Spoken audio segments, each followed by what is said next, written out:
Bonjour à tous et bienvenue dans Délivrez-nous. Notre invité d'aujourd'hui est académicien, prix Goncourt, économiste et nous l'avons déjà reçu il y a quelques mois dans cette émission.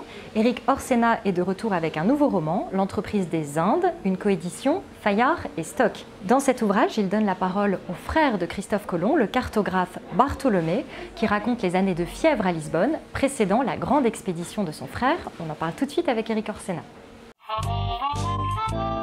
Éric Orsena, bonjour. Bonjour. Ravi de vous retrouver dans cette émission. Dans votre dernier roman, L'entreprise des Indes, tout commence par la fin. On est à Saint-Domingue en 1511 et le frère cartographe de Christophe Colomb, Bartholomé, raconte la fièvre des années précédant l'expédition de son frère. Pourquoi avoir choisi de donner la parole à Bartholomé plutôt qu'au héros de l'histoire? C'est pour être plus libre? Alors, pour être plus libre, et aussi pour une raison pratique, c'est que Christophe Colomb a beaucoup écrit. Et que les fils de Christophe Colomb ont écrit, les neveux ont écrit, tout le monde a écrit, sauf Bartholomé. Or, Bartholomé, c'est celui qui a joué un rôle crucial auprès de Christophe Colomb, puisqu'il a récupéré son frère après un naufrage, quand le frère avait 25 ans et lui en avait 21 ou 22. Il l'a récupéré à Lisbonne, et les deux frères ensemble ont été cartographes pendant 8 ans, ce qu'on connaît peu, et ils ont préparé le grand voyage vers l'ouest à Lisbonne.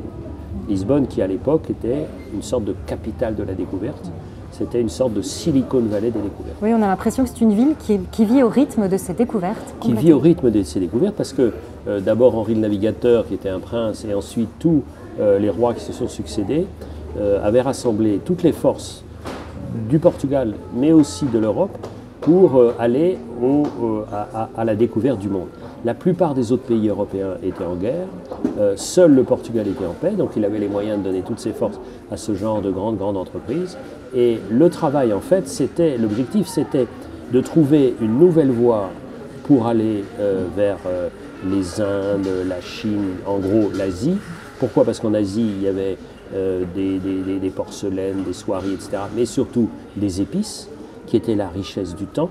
Et donc, les routes terrestres étaient plus ou moins bloquées parce qu'il y avait eu la prise de Constantinople par les Turcs et il ne faisait pas bon d'être chrétien sur les routes asiatiques. Donc, l'idée c'était de passer par le sud de l'Afrique, mais l'Afrique se révélait de voyage en voyage Interminable. beaucoup plus longue vers le sud qu'on ne croyait. Donc on descendait de voyage en voyage et puis comme on n'avait pas le bout, on montait, puis on repartait, puis on remontait, puis on repartait. À chaque fois on gagnait vers le sud sans trouver. Il a fallu attendre 1488 pour qu'à la suite d'une tempête, on double le cap dit des tempêtes, maintenant le cap de Bonne-Espérance, et qu'on découvre enfin la route vers l'est. Mais il restait une autre possibilité, c'est passer vers l'ouest. Et c'était l'idée de Christophe Colomb qui s'était appuyé sur énormément de lectures. Parce qu'on pense que Christophe Colomb, un beau jour, s'est dit « Tiens, si j'allais vers l'ouest, pas du tout ». Il a lu au moins autant qu'il a navigué, ce qui n'est pas peu dire. Voilà, c'était les bases de son entreprise. Alors, deux courants s'affrontent au sein de l'Église de l'époque. D'un côté, la méfiance, de l'autre, la curiosité. Il y a un épisode fameux au cours duquel on trouve un rhinocéros et il est ramené dans le port de Lisbonne. C'est symptomatique de l'époque. Oui, c'est symptomatique de Saint-Augustin d'un l'époque. côté. Et c'est aussi assez symptomatique de notre époque à nous. Parce que ce qui m'intéresse en racontant le XVe siècle, racontant cette première mondialisation, je parle évidemment de notre époque à nous, puisque le XVe siècle, c'est le moment de la découverte, mais c'est au moment de la peur de la découverte, c'est au moment de la terreur, c'est à la fois l'ouverture et en même temps la violence. Donc dans l'Église, il y avait une sorte de ligne qui était de dire il ne faut pas trop savoir les choses, c'est-à-dire que c'est des mystères qui nous dépassent.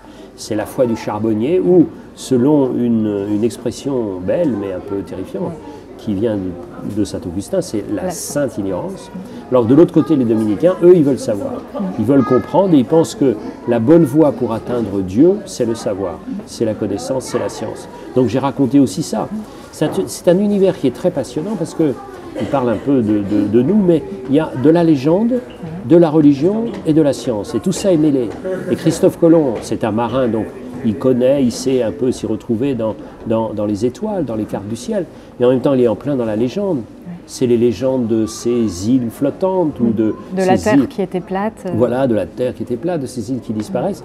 Et puis en même temps, c'est quelqu'un d'extraordinairement religieux. Oui, c'est-à-dire, il pense qu'il a une mission divine pour découvrir le Nouveau Monde. Oui, une mission qui le porte. Alors à la fin du XVe siècle, le Portugal s'engage dans la persécution des Juifs et l'Inquisition à la suite de l'Espagne. Pourquoi Lisbonne la Douce prend cette voie d'obscurantisme. Parce que, au fond, c'est la contagion de l'Espagne. Parce que l'Espagne, le même jour, finance le voyage de Christophe Colomb, donc le 3 août 1492, et en même temps, c'est le dernier jour donné aux Juifs pour quitter le royaume d'Espagne, dans lequel, pour certains, ils étaient depuis des siècles et des siècles. Donc, c'est à la fois une grande ouverture et une terrible fermeture. Et comme il y avait un projet de réunir les royaumes du Portugal et d'Espagne, la jeune infante du Portugal dit qu'elle ne supporte pas d'être dans un pays où il y a des Juifs, donc elle demande qu'on les renvoie, et ça donne lieu à des pogroms terribles. Plus il y a l'Inquisition qui prend une forme de plus en plus difficile, donc on fait des martyrs un peu partout. Donc c'est ça ce qui est formidable, c'est une sorte de gourmandise du nouveau, et en même temps de ne pas supporter qui est l'autre. Et on voit un petit peu ça, nous, c'est-à-dire que abstraitement, on aime bien l'inconnu, et concrètement, quand l'autre est près de vous, souvent on le rejette. On s'en méfie, effectivement. Alors Éric Orsena, vous êtes un conteur. Dans vos histoires, il y a des personnages secondaires absolument extraordinaires. Alors vraiment au hasard, parce qu'il y en a beaucoup. Parlez-nous de votre fabricant de veuves. Alors le fabricant de veuves, il se trouve que j'ai au Portugal un ami qui est un grand avocat. Et ce grand avocat a été mon conseiller juridique dans cette affaire. Alors il se trouvait qu'à Lisbonne, à l'époque, il y avait une règle, c'est-à-dire qu'à 70 ans, une femme qui n'avait pas revu son mari depuis des années pouvait être considérée comme veuve, donc se remarier. Enfin, il y a des femmes qui voulaient se remarier avant 70 ans, reprendre mari avant cet âge quand même. Surtout qu'on mourait jeune à cette époque. Oui, assez canonique à cet âge. Donc l'autre solution, c'était de monter un dossier pour prouver que le mari avait disparu depuis longtemps. Mais on ne savait pas trop, puisque en général, quand il avait disparu, c'est tout le bateau qui avait disparu. Donc, j'ai imaginé à partir de cette réalité, quelqu'un qui, à l'époque, fabriquerait des veuves, c'est-à-dire fabriquerait des faux dossiers avec des faux témoignages. Et donc, j'ai inventé ce personnage qui est le fabricant de veuves. Alors, il y a un truc assez drôle, c'est que j'ai demandé à mon ami avocat s'il acceptait que je donne son vrai nom comme fabricant de veuves. Alors, il a dit oui. Et comme ce livre est en français un grand succès à Lisbonne, il est maintenant connu comme fabricant de veuves et le chiffre d'affaires de son cabinet s'envole. A explosé. Donc, parce qu'il y a des tas de veuves qui veulent être fabriquées. Donc, vous voyez, à quoi servent les romans? C'est encore en vogue, bravo.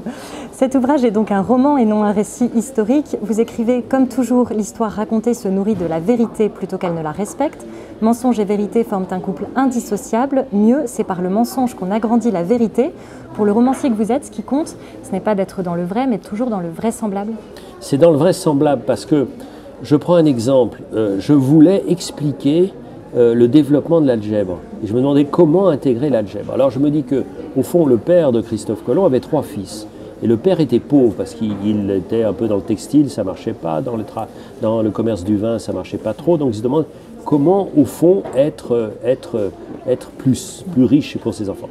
Donc il dit, pourquoi je suis pauvre? Je suis pauvre parce que les enfants ne sont pas dans l'amitié des nombres.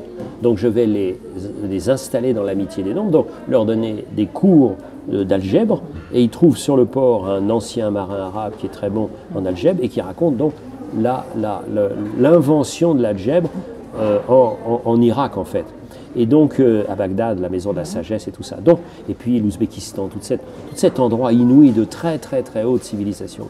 Donc en fait, je ne sais pas du tout si ça s'est passé comme ça, mais c'est totalement vraisemblable que le père qui veut le bien de ses enfants veut aussi la connaissance des enfants, etc. Donc je raconte de... Comme la mère qui a peur, la maman qui a peur de la mère. Ça c'est sûr, les mères qui ont eu des maris, même si les maris n'étaient pas marins, mais qui ont vu tellement de leurs amis devenir veuves parce que les maris ne sont pas revenus, évidemment elles veulent tout sauf que les enfants deviennent à leur tour marins. Appréhension.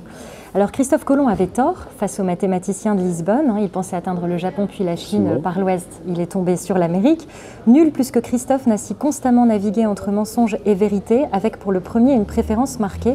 Pensez-vous qu'il s'est menti à lui-même dans sa soif de découverte? Il s'est menti à lui-même parce que jusqu'au bout de la vie, il a pensé qu'il avait trouvé les Indes, donc il ne voulait pas admettre son erreur.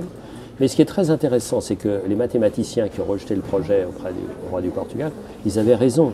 C'est-à-dire que s'il n'y avait pas eu d'Amérique, et on ne savait pas qu'il y avait en tout cas, on savait qu'il y avait des choses au nord, mais on ne savait pas qu'il y avait l'Amérique, évidemment Christophe Colomb ne serait jamais revenu, parce qu'il n'avait pas suffisamment d'eau, pas suffisamment de nourriture. Donc ils avaient raison. Mais comme il y avait l'Amérique, le mensonge de Christophe Colomb a permis d'agrandir la vérité. Donc c'est toujours ça. Monde. Et alors, vous savez, la définition du roman par Louis Aragon, il dit le roman, c'est le mentir vrai, parce qu'on ment, mais qui a mieux expliqué ce que c'est que le sentiment d'une femme amoureuse, c'est Anna Karénine. Or, Madame Karénine, c'est pas la vraie. Bien sûr. Donc c'est faux, mais c'est plus que vrai.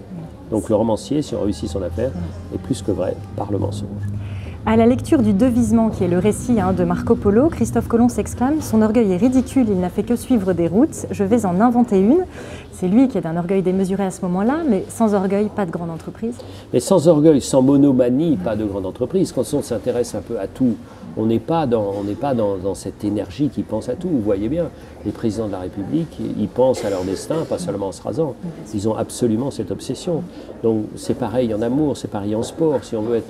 Voilà, donc ces gens-là sont absolument infréquentables et il vaut mieux des amateurs, c'est-à-dire qui n'ont pas d'obsession. Mais c'est grâce aux grands obsessionnels que, évidemment, le monde avance. Le monde avance. Le monde est plus agréable avec les non-obsessionnels, mais il avance à cause ou grâce aux obsessionnels.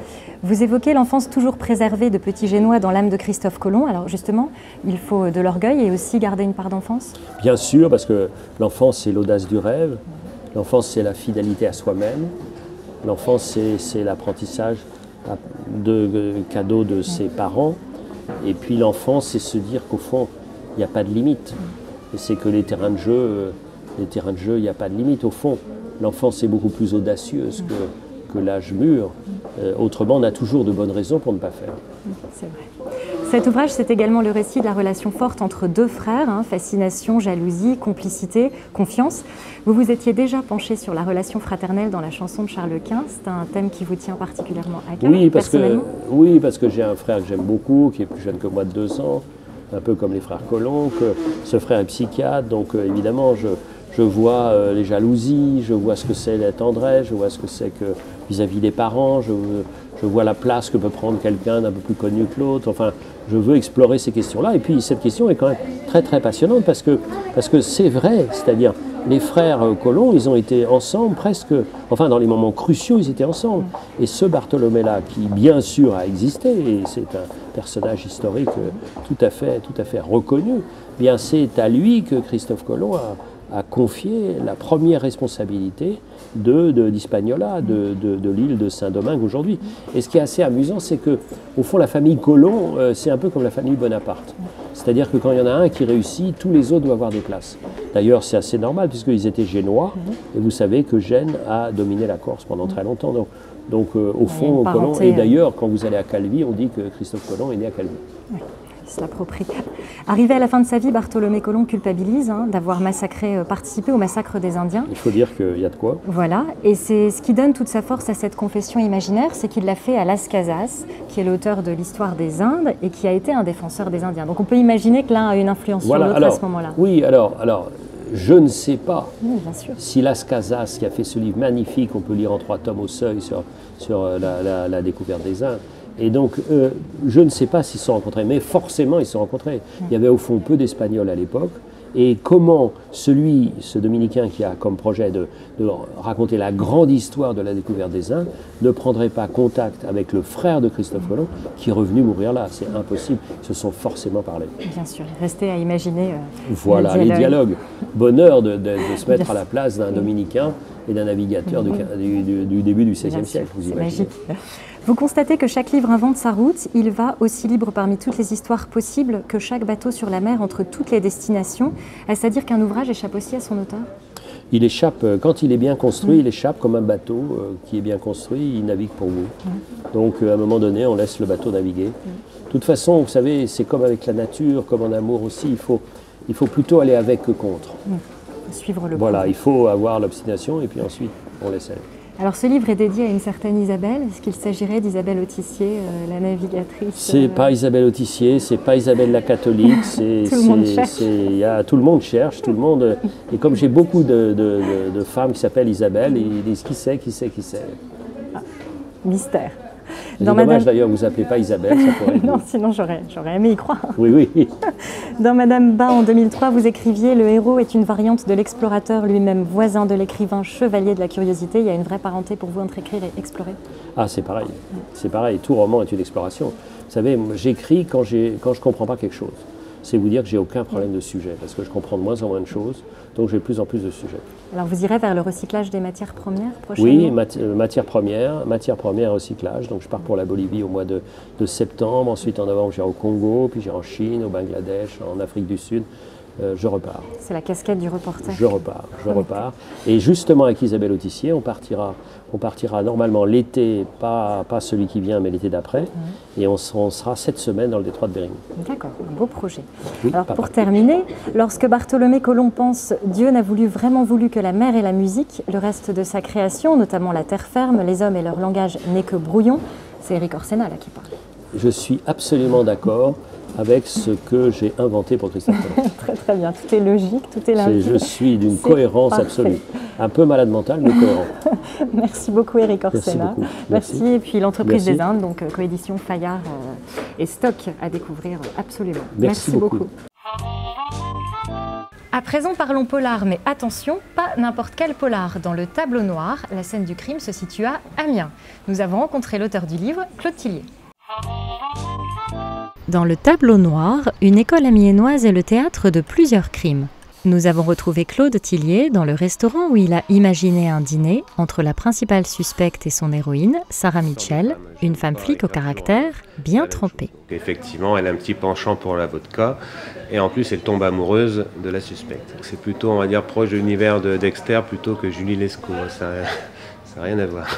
Mon premier roman, c'était une histoire d'homme, donc là c'est vraiment une histoire de femme. J'aime pas écrire toujours la même chose. Il y a très peu de romans policiers qui se déroulent un peu dans le milieu scolaire. Donc il y a par exemple Les Disparus de Saint-Agile, et justement j'ai eu une critique qui me traitait de Pierre Véry punk, ce qui m'a bien fait rigoler. Et sinon il y a Les Diaboliques de Clouseau quand même. Les influences littéraires seraient plutôt, on va dire, Stephen King, aussi Jack London, Gabriel Garcia Marquez, Philippe Cadic, enfin, pas forcément le roman policier en général. Donc, je travaille aussi depuis une vingtaine d'années à la maison de Jules Verne où je suis guide, donc un écrivain dans une maison d'écrivains, on peut dire ça. J'ai essayé beaucoup d'éditeurs et Olivier Angelard est un éditeur qui cherchait justement à créer une collection de romans policiers se passant dans la région. Donc ça tombait à la fois bien pour lui et pour moi. Le roman a eu un très bon accueil, donc j'ai fait de nombreux salons du livre, y compris à Creil l'année dernière, où il n'y avait aucun roman policier, mais la thématique c'était sur les femmes. Et c'est pas uniquement un roman policier, c'est surtout avant tout un portrait de femme. On n'est pas obligé d'habiter Amiens ou la région pour être intéressé par le livre. Et la chute, bon là je la connaissais dès le départ. Par contre, pour le reste, pas forcément. J'écris pas vraiment avec un plan. J'aime bien être surpris moi-même, avec justement à chaque fin de chapitre une accroche pour avoir envie de connaître la suite. Mon éditeur aimerait bien, suite au succès de celui-ci, que je fasse un autre roman policier, se passant également dans la région, tout au moins en Picardie. Donc là, c'est à l'étude. Mais là, j'ai un autre projet très proche, qui est un livre de photographie, qui est aussi touristique, qui va sortir dans 1 mois et demi à peu près, sur les monuments d'Amiens à l'heure bleue. Donc la maison Jules Verne, mais aussi la cathédrale, le Beffroi, le cirque, la Tour Perret, entre autres. Donc je signe les textes et donc Franck Delautre, qui a fait la couverture de mon livre, signe les photographies. Les amateurs de suspense seront servis jusqu'à la dernière ligne de ce tableau noir qui vous fera découvrir Amiens comme vous ne l'avez jamais lu. Fin de ce Délivrez-nous. Merci à la librairie Martel de nous avoir accueillis aujourd'hui. Et comme l'écrit si bien Éric Orsena, lire ressemble à regarder l'horizon. D'abord on ne voit qu'une ligne noire, puis on imagine des mondes. Alors imaginez de jolis mondes et à très bientôt sur TV Amiens.